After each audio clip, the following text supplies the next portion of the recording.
정부가 어제 긴급 부동산 대책을 내놨습니다. 일부 지역을 중심으로 집값이 다시 꿈틀대자 예고 없이 발표를 했는데요.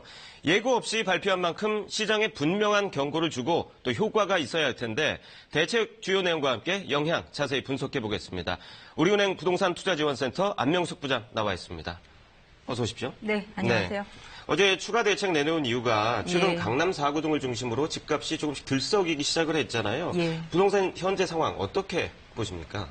작년에 9.13 대책 이후 발표 이후에 11월부터 집값이 떨어지기 좀 시작을 했고요. 네. 그러니까 감전 자료를 보면 32주간은 안정세를 보인 것으로 나타났는데 5월 말부터 6월 들어서면서 강남권 재건축 아파트를 중심으로 집값이 상승세로 전환되면서 상승폭이 좀 더 커지기 시작했던 거죠. 그러니까 전반적으로 상승폭만 커진 게 아니고 실제 거래도 증가했거든요. 최근 5년간 8월 달 서울 아파트 거래된 건보다 평균적으로 2% 증가해서 2,431건이 거래된 것으로 집계가 됐기 때문에 이거는 시장이 조금 불안 요소가 커지고 있다라고 본 거고 실제로 이제 한국은행이 수요자들의 집값을 어떻게 보는지에 대한 심리지수를 조사하는데 매달 117이었습니다. 그러니까 100을 기준으로 100을 넘게 되면 집값이 오를 거야 라고 보는 분들이 많다라는 의견인데 작년 9월 달이 137이었기 때문에 굉장히 많은 분들이 집값이 더 오를 거다라고 보는 그러니까 조금 불안 장세가 우려된다고 국토부가 봤다라고 생각이 됩니다.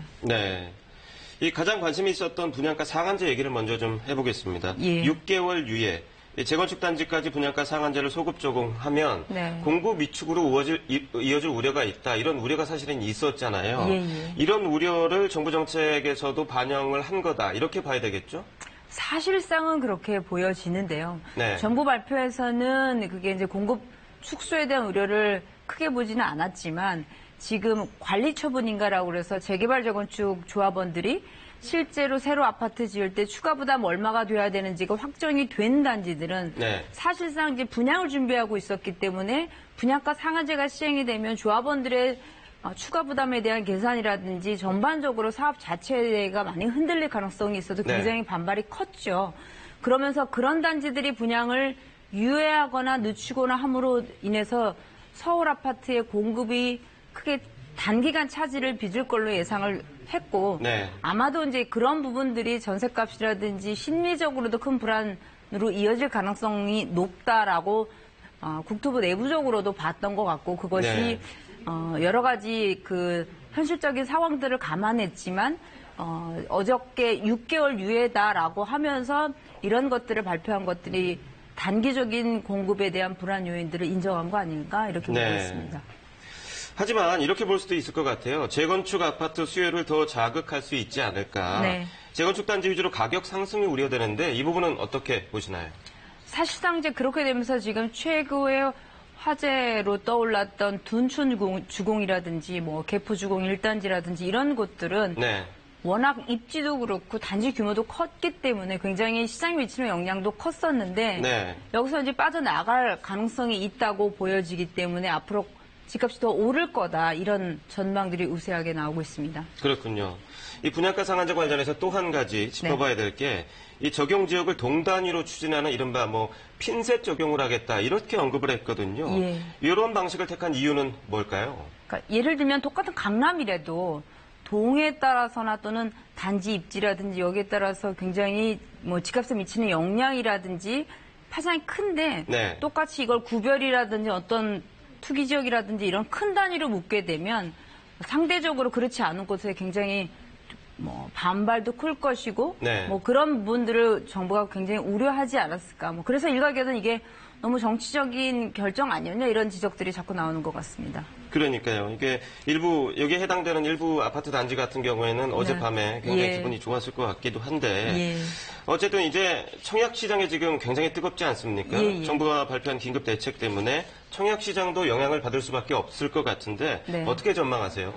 가점이 높으신 분들 같은 경우는 이제 분양가 상한제가 시행이 되고 나면 더 가격이 싸질 거기 때문에 더 기다릴 거야라고 아마 선별을 하게 될 거지만 가점이 낮은데 교체 수요라든지 집을 마련하시겠다는 분들은 그 전에라도 나오는 물량들을 타서 가겠다라고 하기 때문에 아마 분양 시장은 여전히 뜨거울 것으로 예상이 됩니다. 또 한 가지 주목할 만한 게 전세 대출 규제를 내놨어요. 그래서 예. 고가 1주택자 전세 대출 공적 보증을 제한하겠다 이 부분인데 예. 사실은 이게 갭 투자 하지 말라는 거잖아요. 예, 그렇습니다. 네, 효과가 있을까요? 사실은 이제 공적 보증에 대해서만 한정했고 네. 서울 보증이라든지 이런 민간 보증은 그대로 가능할 걸로 예상이 되는데 네. 사실은 이제 어떻게 보면은 갭 투자라는 게 지금 대출 규제 때문에 빚어진 일부 해프닝 같은 부분도 있거든요. 예를 들면 네. 주변에서도 교체 수요자들 중에서도 집을 이전하려고 하는데 네. 9억이 넘는 경우 LTV가 40%로 묶여 있다 보니까 40% 대출을 받아서 조금은 본인이 원하는 집으로 못 이사를 가기 때문에 네. 전세를 두고 또 다른 데 전세 살면서 전세자금 대출로 부족 자금을 충당하려는 수요자들을 실제로 많이 만나게 되면서 이게 꼭 모든 집을 교체하려는 수요자들까지 1주택자들을 다 싸잡아서 투기 수요로 몰아갈 수 있을까? 이런 우려는 조금 나옵니다. 네. 또 한 가지 짚어볼 게 법인 임대사업자 대출 규제 이것도 나왔잖아요. 예. 이 전세시장 불안 부추기는 것 아니냐 이런 말도 나오는데 네. 어떻게 분석하세요? 그러니까 주택 매매업 등록 등을 통해서 법인을 만들어서 사실은 주택을 많이 취득하려는 사실은 꼼수 같은 그런 네. 취득 건수가 굉장히 많았기 때문에 이것들을 LTV를 강화하는 것으로 규제를 했다라고 보고요. 네. 임대시장에 대한 불안은 사실은 이런 부분들은 어떻게 보면 꼼수였다라고 보여지기 때문에 이로 인해서 전세시장이 불안될 거다라고 확대하는 거는 조금은 너무 확대 해석하는 부분이 아닐까라고 보여집니다. 네. 어쨌든 정부가 대책을 내놓은 이유가 있을 거기 때문에 선의의 피해자가 생기지 않도록 정책의 목적을 얼마나 잘 달성하느냐 이 부분이 중요할 것 같은데요. 네. 주택 자금 출처에 대한 강도 높은 부동산 합동조사. 실제로는 이게 가장 강력한 것 아니냐 이런 얘기도 있거든요. 어떻습니까? 네. 실제로 자녀에게 집을 사서 임대를 주거나 여러 가지 방법으로 증여세를 줄이면서 편법으로 집을 마련해 주려는 부분들이 많았기 때문에 네. 아마 자금 출처 조사가 조금 우려되는 분들도 있을 걸로 보이고 네. 정부가 이게 강력한 시그널을 줬다라고 이렇게 해석이 됩니다. 네. 가장 중요한 질문일 것 같은데 올해 남은 기간 동안 부동산 시장 어떻게 전망하십니까? 사실은 여전히 금리 낮은 상황에서 유동성 풍부해져 있기 때문에 당분간 또 분양가 상한제가 유예되는 이런 과정에서 집값 상승에 대한 우려라든지 좀 이런 기대 심리가 꺾이기 좀 어려울 것 같아서 당분간 조금 불안한 집값 상승세가 좀 이어질 가능성이 높다고 보여집니다. 네, 대책을 내놨는데도 불안할 수 있다. 참 걱정되는 대목인데요. 오늘 설명 여기까지 듣겠습니다. 네. 고맙습니다. 예.